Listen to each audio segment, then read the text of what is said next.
Oui, merci Monsieur le Président, chers collègues. Je n'avais pas du tout prévu de prendre la parole, euh, mais il y a certaines interventions qui m'interpellent. Euh, alors effectivement, nous sommes aujourd'hui sur un débat d'orientation budgétaire qui tient compte d'un contexte national, qui tient compte d'une situation à un instant T d'une collectivité départementale et qui, au vu des capacités dont elle dispose, essaie d'avoir une trajectoire qui est cohérente aussi avec toutes les politiques que nous avons remaniées, améliorées, simplifiées depuis 2015. Pour ce qui est du secteur de l'action sociale, sans aller dans le détail de tout ce que nous faisons, je rappelle quand même que le département, effectivement, a pour compétence majeure l'action sociale, compétence que je partage avec ma collègue Nathalie Lecordier. Et c'est vrai que depuis 2015, nous avons eu aussi à faire face à des modifications législatives, à des évolutions législatives importantes.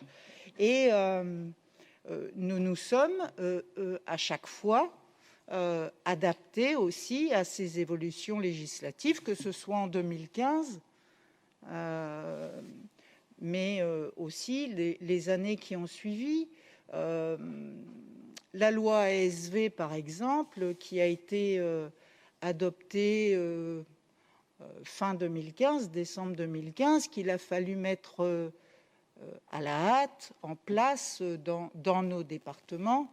Voilà, elle a eu des conséquences aussi sur les budgets départementaux, puisque effectivement, il revient aux départements d'assumer les dépenses obligatoires liées à ces nouvelles règles.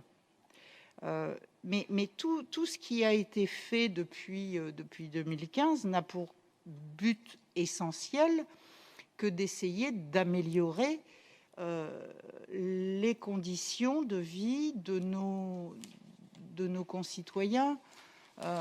Je n'imagine pas une majorité départementale, dans quelque département que ce soit, qui mette en place des dispositifs pour ne pas améliorer le quotidien des habitants.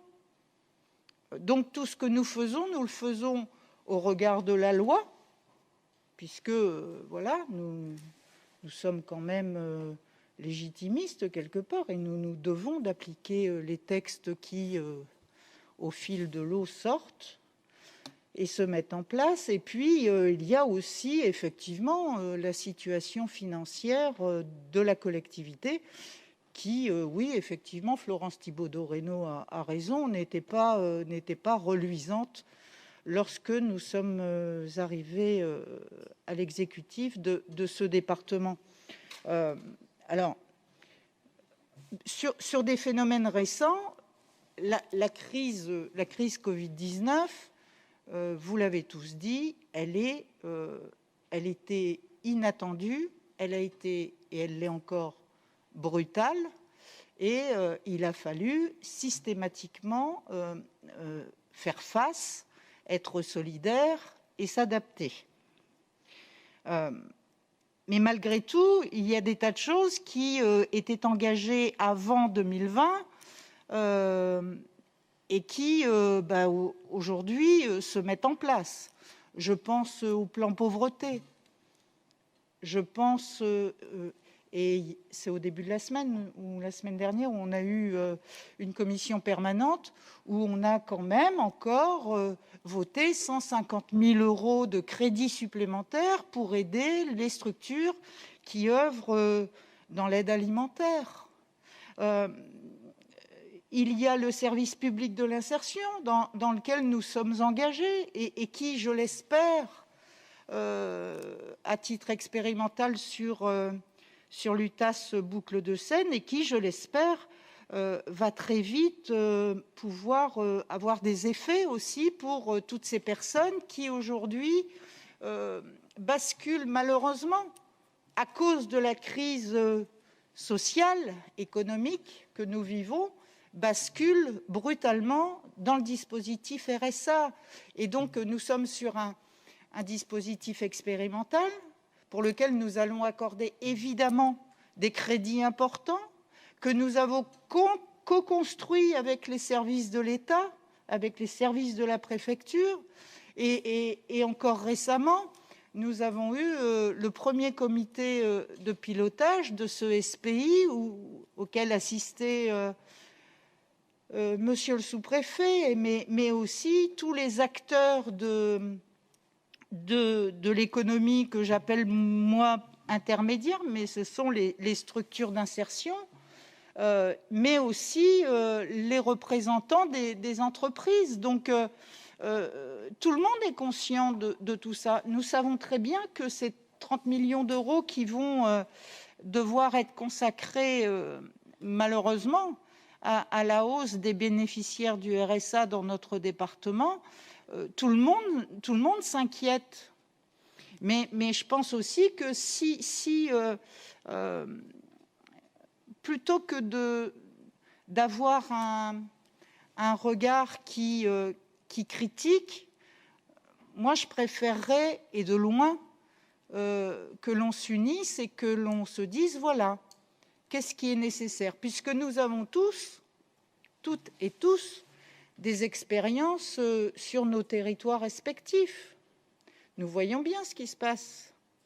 Donc, effectivement, je conçois que ce ne soit jamais suffisant, que nous n'en fassions jamais assez, mais nous faisons le maximum en essayant d'allier avec nous les acteurs essentiels que sont l'État, la région. Si je prends le volet formation pour la réinsertion, etc., la région était présente. Enfin, je crois que, voilà, nous travaillons, et je salue du reste l'ensemble des services, parce qu'il y a un travail colossal qui a été fait depuis le mois de mars, pendant cette crise très dure dont tout le monde s'inquiète, mais les services n'ont pas cessé de travailler et cessé de réfléchir avec d'autres et avec les élus pour justement comment améliorer la situation de nos concitoyens. Alors, monsieur Lamire, oui, nous avons augmenté de 0,5% cette année nos taux pour les EHPAD, pour les établissements médico-sociaux, que ce soit sur le secteur enfance ou le secteur personnes âgées ou personnes handicapées. Oui, alors vous allez me dire c'est trop peu. Oui, mais toutes les années précédentes, nous avons augmenté de 1%. Et les 10 années qui nous ont précédés, monsieur Lamire, moi, je ne sais pas, mais j'ai vraiment le sentiment, puisque je suis aux responsabilités qui m'incombent depuis fin 2017, j'ai le sentiment qu'avant 2015, il n'y avait pas eu grand-chose de fait. Parce que quand je reçois chaque année les établissements sociaux et médico-sociaux, personnes âgées et personnes handicapées, je n'ai pas de levée de bouclier, monsieur Lamire. Et il y avait la directrice de l'EHPAD que vous présidez. Elle n'a rien dit. Et pourtant, c'est un hémicycle dans lequel on s'écoute, c'est une réunion d'échange. Et ça n'a, enfin, franchement, ça n'a pas perturbé la directrice de l'établissement dont vous êtes président du conseil d'administration. Si ça l'avait été, je la connais suffisamment. Elle aurait demandé la parole et elle aurait dénoncé.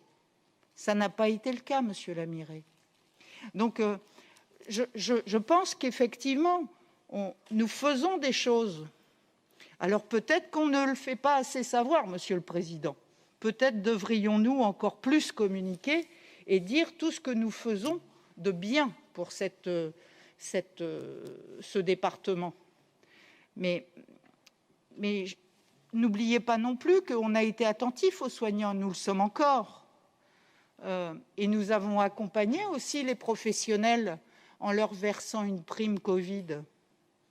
Nous avons aussi été présents auprès des EHPAD et des établissements en leur livrant régulièrement des équipements. Et aujourd'hui, je me dis, voilà,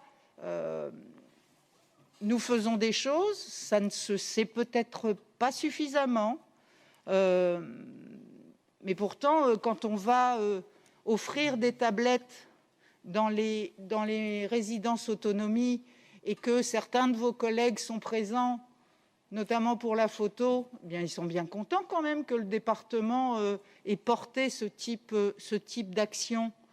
Je crois que faut pas... Enfin, moi, c'est pas ma façon de travailler, mais je pense que je préfère toujours voir le verre à moitié plein qu'à moitié vide. Et j'ai toujours cette volonté d'être dans le dialogue et dans la construction et le partage. Alors, qui veut venir s'entretenir avec moi, avec le président, avec ma collègue Nathalie Lecordier, le peut. La porte de mon bureau, elle est toujours ouverte. Et puis, quand j'entends parler de vaccins et que peut-être nous pourrions... je dirais que là aussi, moi, je n'ai pas échangé avec le président sur ce sujet, mais regardons les choses en face. Comment est-ce que c'est raisonnable? Est-ce que nous pouvons le faire? Je ne sais pas. Je crois que, voilà, nous ne sommes fermés à aucune discussion, à aucun dialogue. Nous avons toujours cette volonté de ne jamais laisser les gens de ce département sur le bord du chemin. Ça a toujours été notre ligne de conduite. Nous sommes avant tout des humanistes, vous le savez. Et je ne pense pas qu'on puisse dire, parce que parfois il y a des choses qui m'interpellent, je ne pense pas que l'action sociale soit plus de gauche que de droite ou du centre. L'action sociale, ça doit dépasser les clivages. L'action sociale n'est ni de gauche ni de droite. L'action sociale doit être un moteur. Et donc, effectivement, nous faisons comme nous pouvons, avec les moyens dont nous disposons, ne l'oublions jamais. Et je crois aussi qu'il va falloir être prudent sur 2021 et 2022, parce qu'effectivement, il y a cet effet ciseau auquel nous ne pouvons rien, contre lequel nous ne pouvons rien, puisqu'il y a des ressources qui diminuent et il y a des charges qui augmentent. Alors, moi, voilà, je voudrais simplement... Alors, je ne dis pas que nous sommes différents sur tout, loin de là. Nous avons aussi des points de convergence et je pense qu'il y a peut-être plus de choses qui nous rassemblent que celles qui nous divisent en réalité, parce que celles qui nous divisent, elles sont minimes. Mais en tout cas, je pense que sur le fond, nous sommes tous d'accord. Il faut que nous puissions demain envisager les choses. Alors, ce débat d'orientation budgétaire ne fait état que d'orientation. Il y a des éléments sur lesquels, voilà, le conseil départemental s'est prononcé et délibéré, et donc nous ne pourrons pas faire n'importe quoi. Mais il y a aussi cette réflexion peut-être à avoir. Mais jusqu'à aujourd'hui, nous nous sommes adaptés. Jusqu'à aujourd'hui, nous sommes au cœur de nos compétences. Et jusqu'à aujourd'hui, nous ne sommes pas fermés. Loin de là, nous sommes dans le dialogue. Et donc, j'espère que demain, les jours s'éclairciront un peu plus. Et puis, nous aurons un peu plus de lisibilité sur demain. Mais en tout cas, sachez que nous déployons beaucoup d'efforts y compris financiers, mais aussi chacun d'entre nous, chacune et chacun de mes collègues vice-présidents, nous sommes au quotidien en force de proposition pour améliorer la situation, et croyez bien que voilà. Mais j'aimerais aussi que vous puissiez entendre cela. Nous ne sommes pas des vilains. Nous sommes des gens qui avons le sens des responsabilités, mais nous agissons également beaucoup. Merci.